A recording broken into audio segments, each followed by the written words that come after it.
কোরআনে লেখা আছে। আরে কথাটা লেখা আছে কোরআনে, আল্লাহর সৃষ্টির সেরা সবার আলা নবীজি আমার। বলেন, সৃষ্টির সেরা সবার আলা নবীজি আমার। নবী যদি না আসিত, আরে এই দুনিয়া না হইতো গো। জোরে বলেন সুবহানাল্লাহ।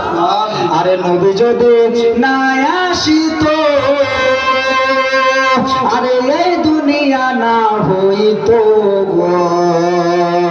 শুকরিয়া করো গোলাম জাকির উম্মত তাহার, শুকরিয়া করো গোলাম জাকির উম্মত তাহার। সৃষ্টির সেরা সবার আলা নবীজি আমার। বলো, সৃষ্টির সেরা